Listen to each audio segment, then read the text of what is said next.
ahora vámonos de lleno a nuestra mesa de análisis. Por ello le doy la bienvenida a Santiago Roel, director y fundador de Semáforo Delictivo. ¿Qué tal, Santiago? ¿Cómo estás? Gusto en saludarte. Igualmente, muy bien, gracias. Santiago, este delito de extorsión y cobro de piso, digamos que comenzó con el trasiego de drogas. Mientras las bandas criminales estaban esperando esa mercancía para trasladarla del sur hacia los Estados Unidos, pues bueno, se ocupaban su tiempo en empezar a cobrar derecho de piso, garantizarle seguridad a los negocios como si ellos tuvieran el poder de a quién o no pudieran atacar. ¿Desde cuándo tenemos idea que ocurrió toda esta situación del cobro de piso? Yo creo que lo comentas bien, hay un incremento importante a partir del 2008, en donde empieza este tema del narcotráfico en todo el país. Antes estaba muy focalizado el tema de la exportación de las sustancias psicoactivas, ¿no? Era el mercado el tema de la frontera. Pero se va extendiendo, ¿por qué? Pues porque México ya tiene un importante mercado local de consumidores de droga, y hay bandas locales que empiezan en esto y van colapsando con plata y con plomo el Estado de Derecho en México, los municipios, los estados, porque siempre trabajan así con la cooperación voluntaria o a fuerzas de la autoridad. Sí. Y cuando van tomando esto, pues se les hace fácil también la extorsión. Ahora, hay dos tipos de extorsión para que quede claro. Uno es el chantaje telefónico. Te extorsionan, te engañan y caes en ello. Ese es el 80% de los casos, más o menos. Y el 15 o 20%, eso sí es pedir piso, y ese es el peligroso, y es al que tú te refieres. Sí. Porque entonces sí, ya llegan a tu casa o llegan a tu negocio y te están pidiendo piso para poder seguir operando. Sí, porque lo que argumentan las bandas criminales es: ¿quieres seguridad? Te cuesta tanto. O sea, ellos son los dueños de las regiones, son los dueños de algunas ciudades, y entonces pues garantizan la seguridad. O sea, no te va a pasar nada siempre y cuando caigas con un dinero cada mes. Entonces, ¿y dónde está la autoridad, Santiago? La de a verdad. Pues mira, es un tema complicado porque las autoridades municipales pues no tienen el poder bélico y económico que tienen estos grupos. Nosotros lo hemos comentado muchas veces. Es un tema de fondo económico. Tú prohíbes una sustancia, creas un mercado negro muy lucrativo, y van a surgir bandas, mafias, que van a operar este mercado negro y que luego se extienden a otras actividades, como es el caso, la extorsión o el tráfico de personas u otras cosas. Pero tiene mucho dinero. Entonces, con plata o con plomo, colapsan a la autoridad municipal o incluso a la estatal o a la fiscalía. Sí, claro. Entonces, este es un tema de nunca acabar. Sí. ¿Qué es lo que puede hacer un país como México, con instituciones débiles, con una policía que no está bien fondeada, no está bien presupuestada, con poco dinero, con pocos recursos? Vamos a decirlo claramente. ¿Qué es lo que puede hacer o debe hacer? Regular las drogas.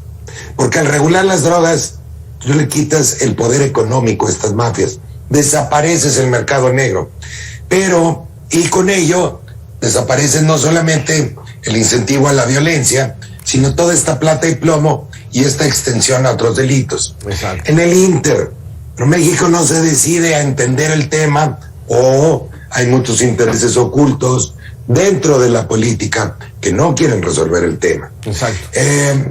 Entonces, en el Inter, ¿qué es lo que se sugiere? Se sugieren reuniones públicas. Esto hay que ventilarlo. Para eso es el semáforo delictivo. Tú ventilas las cifras en el municipio, en el estado, se hace un ejercicio de rendición de cuentas ante la comunidad, ante los medios, ante las ONGs, ante las cámaras, y se van tomando decisiones. ¿Qué hacemos? Se ventila la herida y entonces es como sana. Lo hemos logrado en muchos estados. En otros que se resisten a estos ejercicios públicos, pues no, es más difícil, ¿no? De eso te pediríamos más adelante que nos establecieras qué estados ya están tratando o logrando ya resolver esta problemática, pero vamos a darle la bienvenida, Santiago Roel, si me lo permites, a César Gutiérrez Priego, abogado especialista en Derecho Penal, Militar y Seguridad Nacional. ¿Qué tal, César? Gracias por estar con nosotros nuevamente. Al contrario, un placer estar aquí con ustedes. César, el famoso derecho de piso. Primero llegaron las bandas de traficantes de drogas, el trasiego de las drogas hacia los Estados Unidos. Pero mientras estaban ahí esperando los delincuentes, pues para no estar de ociosos, empezaron a secuestrar a empresarios prominentes de las regiones. Y ya después garantizaban la seguridad, no los vamos a secuestrar, pero entonces viene el cobro de piso. O sea, viene evolucionando la cadena criminal y las autoridades pues sin poder hacer nada. Sí, así es, hemos visto cómo se han diversificado los grupos criminales y aparte el control antes era, como bien lo mencionas, en cuanto a las rutas del tráfico de drogas, y ahora es un control territorial, y ese control territorial tiene que ver incluso con todos aquellos negocios ilícitos que tengan que ver con la generación de recursos, porque un grupo criminal no puede permitir que haya un grupo antagónico que se dedique a actividades delictivas en el mismo lugar donde tiene un control territorial. Sí. Y lo hemos podido ver y coincido plenamente, en México no se invierte en seguridad. Si nosotros no invertimos en seguridad, pues por supuesto que no vamos a ver los resultados. ¿Por qué? Es muy fácil, no es una de las prioridades de los niveles de gobierno, no lo hemos visto en las policías municipales, en las policías estatales e incluso lo hemos visto a nivel federal. Desafortunadamente tampoco existe un trabajo de coordinación con las diferentes fiscalías, porque recordemos que el cambiarle el nombre de procuradurías a fiscalías realmente no va a solucionar el problema, porque seguimos teniendo la misma institución pero con un nombre más rimbombante. Y el hacerlos supuestamente independientes, lo único que hace es que no tengan el presupuesto también necesario para poder realizar el trabajo. Nosotros vamos a seguir viendo este tipo de situaciones, ¿por qué? Porque ha sido un negocio demasiado lucrativo, porque aparte, desafortunadamente, las policías municipales, pues obviamente son el eslabón más débil de la seguridad en el país, y es la forma más fácil de o cooptarlas o de obligarlas, como bien lo dijo mi compañero panelista. Pues obviamente estamos hablando de que plata o plomo, y pues obviamente no vas a querer el plomo y desafortunadamente caes en este tipo de situaciones. Sí, en los últimos 20 años, Santiago, por ejemplo, todo el trasiego del sureste, del sur-sureste, el cártel del Golfo, que se le llamaba, ¿no? Desde Quintana Roo llegaba la droga y la pasaban por todo el camino, Campeche, Tabasco, Veracruz, Tamaulipas. Y empezaron a, como dice César Gutiérrez, a tener control territorial. Vimos ciudades que eran muy tranquilas como Orizaba, Córdoba, Río Frío, que empezaron a ser copadas por estas bandas criminales, y es ahí donde se empezaron a adueñar prácticamente de todo, inclusive de la seguridad, porque el cobro de piso es, te garantizo que nadie te va a molestar siempre y cuando pagues. Pero, esto ya tiene por lo menos 5 o 3 lustros, o sea, 15 años, y no se avanza. ¿Dónde han avanzado, Santiago, y para erradicar este tipo de delitos? Mira, yo veo buenos ejemplos en varios estados. Yo creo que Yucatán es un gran ejemplo. Han hecho cosas muy interesantes. Es el mismo director o secretario de la policía que se mantiene en el cargo a pesar del cambio de sexenio, continúan los programas, no hay esto de que ya cambió la administración y cambió todo. Sí. Entonces hay una permanencia, invierten bien en el tema de seguridad. Entonces Yucatán es un gran ejemplo que no tiene los graves problemas que tienen otros estados, hay que ser claros, pero que lo manejan bien.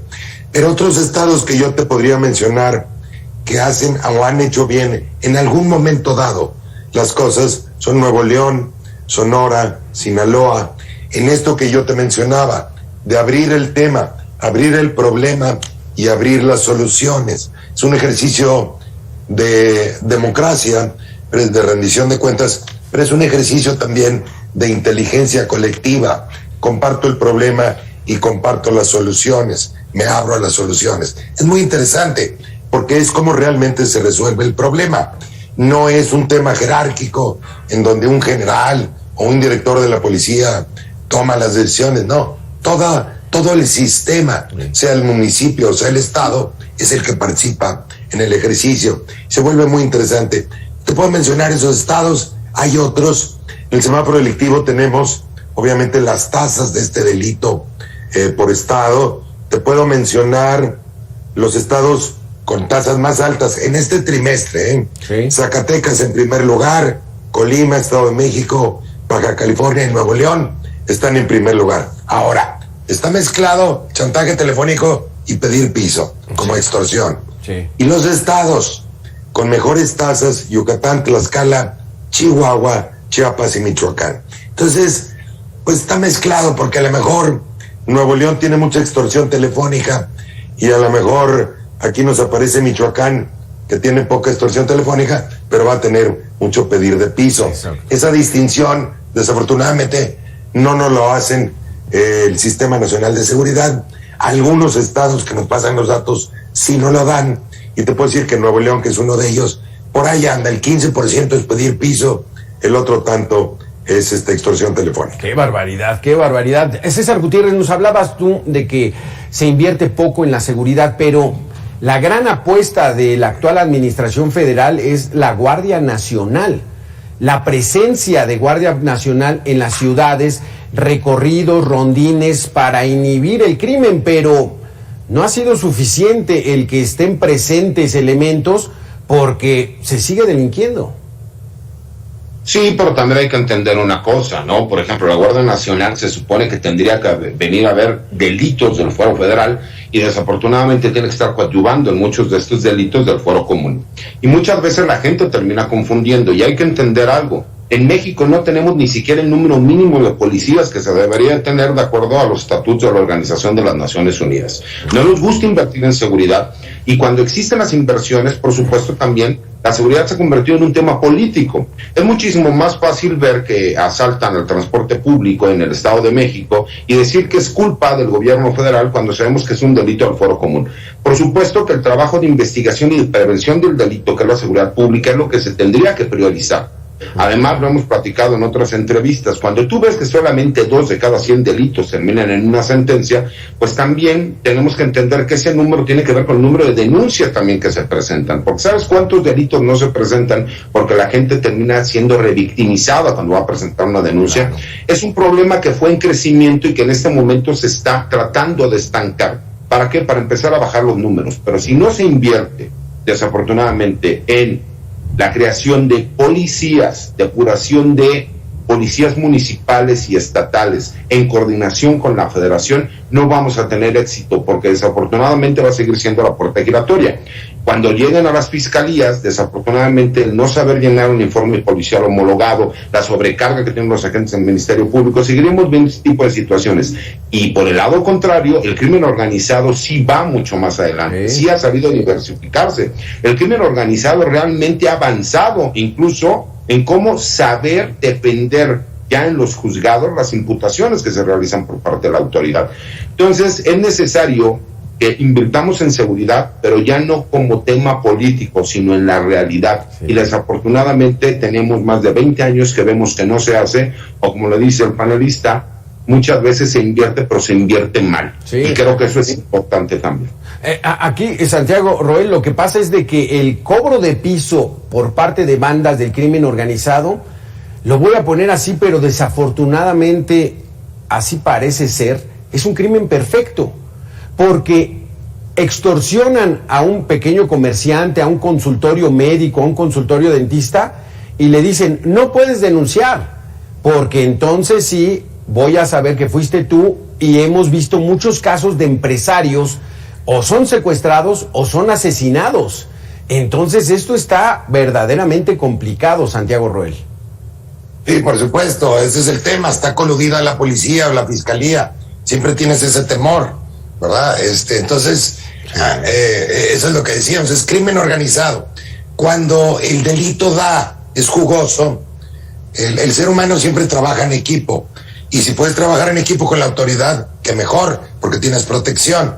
Entonces, este es uno de los delitos con mayor cifra negra. De hecho, es el delito con mayor cifra negra. 9 de cada 10 extorsiones no se reportan, sea por vergüenza, sea por temor, sea porque sospechas que está coludido, en fin, por varias razones. Entonces, poca denuncia y mucha impunidad, pues te traducen mal. Ahora, sí puedes hacer cosas, no hay que quedarnos con lo negativo. Entonces, puedes hacer campañas preventivas, primero, para quitar de la mesa lo que es chantaje telefónico. Eso es muy fácil. Lo que te da temor es cuando es algo físico, enfrente de tu casa o tu negocio, ¿no? Y ya eso, insisto, tiene que ser en un ejercicio colectivo, con la policía municipal o estatal, con medios de comunicación, con cámaras empresariales, y eso sí funciona. Y en algunos casos, yo te diría que incluso la presión social del tema también llega a grupos delictivos. No te quiero decir en todos, pero hay grupos delictivos que cuidan la plaza. El negocio es vender la droga. No te metas en otras cosas. No calientes la plaza. No sé si me explique. Sí. Mientras no se regulen las drogas, hay soluciones intermedias. No son ideales, pero son las que se pueden hacer mientras no se tome la decisión acertada y correcta para México, que sería regular, no la marihuana, cualquier droga que tenga mercado negro. Exactamente. ¿Estarías de acuerdo, César, con Santiago Roel? Porque digamos que, así a grosso modo, de tratar de explicarlo, el principal negocio de las bandas criminales es el trasiego de las drogas. Llevarlas desde Sudamérica, llegan a la frontera sur de México y entonces hay que pasarlas hacia los Estados Unidos. Ese es su principal negocio. Y ya de ahí vienen las ramificaciones, los secuestros, el cobro de piso y otras variantes, incluso ya el narcomenudeo. Pero entonces aquí la situación está, César, de quizás sea parte ya de la solución empezar a la legalización de las drogas. Mira, desafortunadamente coincido con la idea, no lo vamos a ver nunca que sea algo posible de forma inmediata o ni siquiera, o sea, ni inmediata ni mediática. Te voy a explicar cuál es mi opinión. Yo creo honestamente que al ser nosotros vecinos del máximo consumidor de drogas a nivel mundial, que son los Estados Unidos, y el máximo mercado que existe en el mundo, pues obviamente no podemos nosotros de forma abierta aceptar el que las drogas terminen siendo legalizadas, porque entonces lo primero que harían es manejarnos como si nosotros fuéramos un narcoestado. Desafortunadamente los grupos criminales, y hay que entender, en México existen 2 de los 5 grupos criminales más importantes y poderosos del mundo, que es el Cártel de Sinaloa y el Cártel Jalisco Nueva Generación, porque desafortunadamente, o afortunadamente más bien, vemos que el Cártel del Golfo, con esta división que tiene con los Zetas y con las diferentes ramificaciones que se han dado, pues vemos diferentes pequeños grupos que trabajan para estos grupos criminales a nivel nacional y que tienen alcances de nivel internacional. Y que ellos son los que controlan todo este tipo de negocios lucrativos del crimen organizado y que desafortunadamente hemos visto. A ver, cuando tú ves que la policía municipal o la policía estatal no va y atiende un delito del fuero común, llámese secuestro, llámese extorsión, llámese homicidio, porque manifiesta abiertamente que a consideración de él es crimen organizado y que pertenece a la federación, es nuevamente estamos echando la bolita. ¿Por qué? Porque el trabajo de las autoridades, aunque no fuera el ámbito de su competencia, es la prevención de los delitos.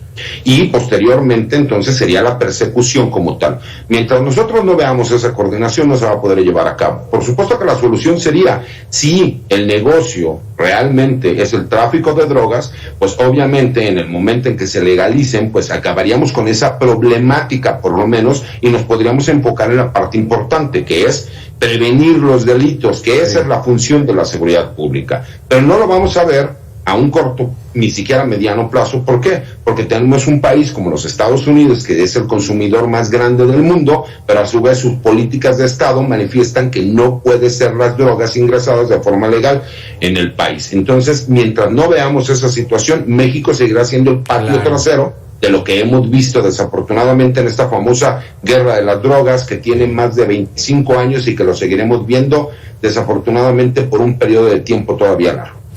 ¿Habrá algún mecanismo ya binacional, Santiago Roel, como última pregunta, porque se nos acaba el tiempo, en el sentido de que también los Estados Unidos empiecen a liberar ya esas drogas porque César tiene razón, mientras ellos sean el gran consumidor, pues siempre va a haber la necesidad de que haya oferta y se les entregue esas drogas, porque las bandas criminales van por los dólares de los Estados Unidos. Alberto, no estamos hablando de la exportación, estamos hablando del mercado nacional. Gran parte del problema de violencia ya no es la exportación, es que se venden drogas en todo el territorio. Entonces, ves que Quintana Roo, Monterrey, Guadalajara, etcétera, no todo es trasiego ya. Entonces estaríamos resolviendo no todo el problema, solamente lo que es mercado doméstico. Pero, pues es una buena parte del problema. Si logras regular, y ahí sí tienes soberanía para hacerlo, las drogas que te causan problema, marihuana, metanfetaminas, si hay algo de cocaína, etcétera, en México, para mexicanos, para mercado doméstico, te va a quedar el de exportación, excepto la marihuana, que ya está regulada. Regresaríamos más o menos a la violencia de los años 90, muy focalizada en algunas ciudades fronterizas y en algunas rutas de trasiego. Pues eso ya es una ventaja. Y lo primero que hay que hacer en un problema es despejar lo que puedes quitar rápidamente, y ahora sí te quedas con lo que sí tarda más, como serían los otros delitos y obviamente esta violencia que depende del mercado internacional y que no vas a poder erradicar. Híjole, qué tema tan complejo y desafortunadamente lo que fue nuestro tema central, el crimen organizado y el cobro de piso, pues yo creo que va todavía para largo. César Gutiérrez, muchísimas gracias por haber estado con nosotros. Santiago Roel, también fundador de Semáforo Delictivo. Consulten Semáforo Delictivo, donde vienen ya las cifras particulares de cada estado o cada municipio, para, como dice Santiago, hay que ponerlo en la palestra nacional, hay que ponerlo el problema al aire libre, pues para que se vaya ventilando al menos y esperemos que haya alguna solución. Gracias a los dos por haber estado con nosotros. Gracias. Al contrario, Santiago, Alberto, un saludo. Gracias. Hasta aquí este espacio de